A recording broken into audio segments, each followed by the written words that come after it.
Hello friends. एक पुरानी कहावत है, change is the only constant in the world. बिल्कुल सही बात है। We can see objects around us changing their positions. जैसे हमारी धरती सूर्य के चारों ओर चक्कर लगाती है, बिल्कुल उसी प्रकार सूर्य, इनफैक्ट पूरा सोलर सिस्टम ही हमारी गैलेक्सी मिल्की वे के अराउंड रिवॉल्व करता है।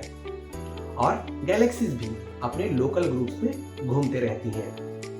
That way, whenever an object changes its position with time, we call it motion, जो कि ऑब्जेक्ट के मूवमेंट के अनुसार वन डायमेंशनल, टू डायमेंशनल या थ्री डायमेंशनल भी हो सकता है।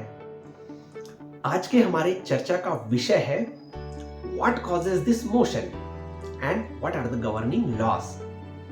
चलिए समझते हैं। अगर आपको इस बॉल को उछालना है तो इसे आपको ऊपर की ओर फेंकना पड़ेगा। और अगर आप एक पेड़ को लहराता हुआ देखना चाहते हो तो उसके लिए तेज हवा का चलना जरूरी है, राइट? अगर किसी ऑब्जेक्ट को रेस्ट से मूव करना है तो हमें एक एक्सटर्नल एजेंसी की जरूरत पड़ती है टू अप्लाई अ फोर्स। बिल्कुल उसी प्रकार एक मूविंग ऑब्जेक्ट को रेस्ट में लाने के लिए again we need a force. Nature में एग्जिस्ट करने वाले चारों फंडामेंटल फोर्सेस को हमने इस वीडियो में डिटेल में डिस्कस किया है। Don't forget to check out. चलिए आगे बढ़ते हैं। 16th century astronomer Galileo Galilei ने बताया कि अगर किसी ऑब्जेक्ट में लगने वाले नेट एक्सटर्नल फोर्स जीरो है तो वो ऑब्जेक्ट या तो रेस्ट पर रहेगा या अपने यूनिफॉर्म मोशन में ही चलता रहेगा। इस रेजिस्टेंस टू चेंज को इनर्शिया कहते हैं। जैसे मान लीजिए आप एक रुकी हुई बस पर खड़े हुए हैं और अचानक ड्राइवर बस को चलाने लगता है। ऐसी सिचुएशन में आपको पीछे की ओर एक धक्का लगता है। ऐसा क्यों? सोच के देखिए। एक्चुअली हमारा पैर बस के साथ कांटेक्ट में होने के कारण उसी के साथ चलने लगता है, लेकिन हमारी बॉडी का अपर पार्ट इनर्शिया के कारण वहीं के वहीं रह जाता है, resulting in a relative displacement in our body. And you know what? On the basis of this concept of inertia, Isaac Newton formulated the first law of motion. Newton ने बड़े ही आसान शब्दों में समझाया कि अगर किसी ऑब्जेक्ट पर लगने वाला नेट एक्सटर्नल फोर्स जीरो है तो उसका एक्सेलरेशन भी जीरो होगा। इसका एक सिंपल एग्जांपल टेबल के ऊपर रखी इस किताब को ही ले लीजिए। अब आपके लिए एक सवाल। जब आप अपनी कार को स्टार्ट करके उसे मूव करना शुरू करते हो तो आपका कार स्पीड पिकअप करके एक्सेलरेट करने लगता है, राइट? इस एक्सेलरेशन के लिए आपके कार के ऊपर एक्सटर्नल फोर्स कहां से आया? आप मुझे कमेंट करके बताइए। आगे जब एक सिस्टम ऑफ पार्टिकल्स पर नेट एक्सटर्नल फोर्स लग रहा है तो उनके मोशन को डिस्क्राइब करने के लिए Newton propose the second law, जिसके अकॉर्डिंग किसी सिस्टम पर लगने वाला नेट एक्सटर्नल फोर्स सिस्टम के मास और उसके सेंटर ऑफ मास के एक्सेलरेशन के प्रोडक्ट के बराबर होता है। आपको पता है this F equal to ma is the cornerstone of classical mechanics. दुनिया भर के इंजीनियर्स ब्रिजेस से लेकर स्पेसशिप तक के डिजाइन के लिए न्यूटन के सेकंड लॉ ऑफ मोशन की मदद लेते हैं।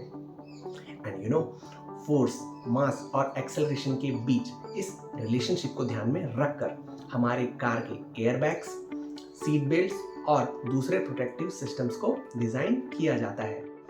Now let us see some real world applications of Newton's second law of motion. जैसा कि हमने चंद्रयान 3 एपिसोड में देखा था, in order to overcome earth gravity हमें रॉकेट को सफिशिएंट थ्रस्ट देकर एक्सेलरेट करना होगा।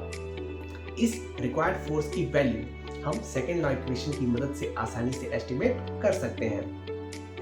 क्रिकेट में सिक्सर मारने के लिए हमें मैक्सिमम फोर्स अप्लाई करना होता है और अगर ये फोर्स सफिशिएंट नहीं हुआ तो फिर क्या कैच हो जाओगे? Now that we know ball's acceleration is directly proportional to the applied force. हम बॉल को बाउंड्री तक भेजने के लिए एग्जैक्टली कितना फोर्स चाहिए ये पहले से ही कैलकुलेट कर सकते हैं। अभी तक हमने देखा कि किसी एक्सटर्नल फोर्स के होने या ना होने से किसी ऑब्जेक्ट के स्टेट ऑफ मोशन पर क्या फर्क पड़ता है।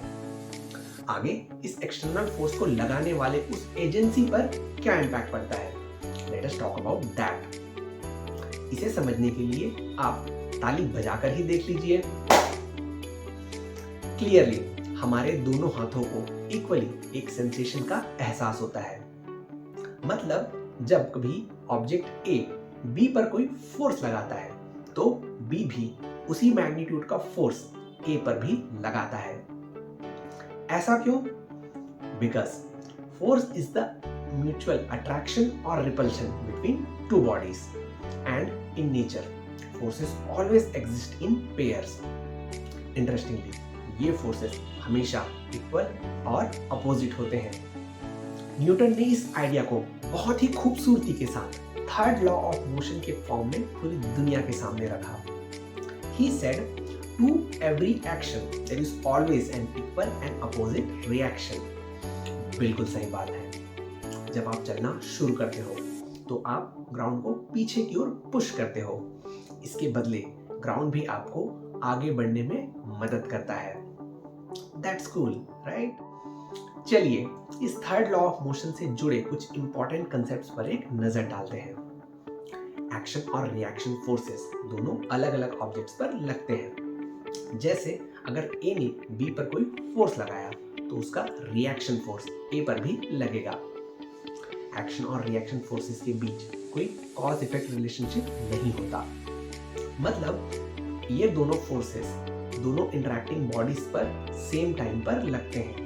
आपको पता है रॉकेट्स स्पेस तक पहुंचने के लिए कंटिन्यूअसली हाई स्पीड गैसेस बाहर निकालते रहती है, जिसका रिएक्शन फोर्स रॉकेट को प्रोपेल करने के लिए रिक्वायर्ड थ्रस्ट का काम करता है। And you know Newton's laws of motion play a pivotal role in almost all scenarios in the macroscopic world. लेकिन एट द क्वांटम लेवल जब हम सब एटॉमिक पार्टिकल्स के बीच होने वाले इंटरैक्शंस की बात करते हैं तो these laws of motion are not valid anymore. उसके लिए हमें क्वांटम मैकेनिक्स के प्रिंसिपल को फॉलो करना पड़ता है। अल्बर्ट आइंस्टाइन की थ्योरी ऑफ रिलेटिविटी में हम स्पीड ऑफ लाइट के ऑर्डर में चलने वाले ऑब्जेक्ट्स की स्टडी करते हैं। Here again applying Newton's law of motion doesn't make any sense. आपको पता है Newton's law of motion physics specially classical mechanics को समझने के लिए एक फंडामेंटल फ्रेमवर्क तैयार करता है।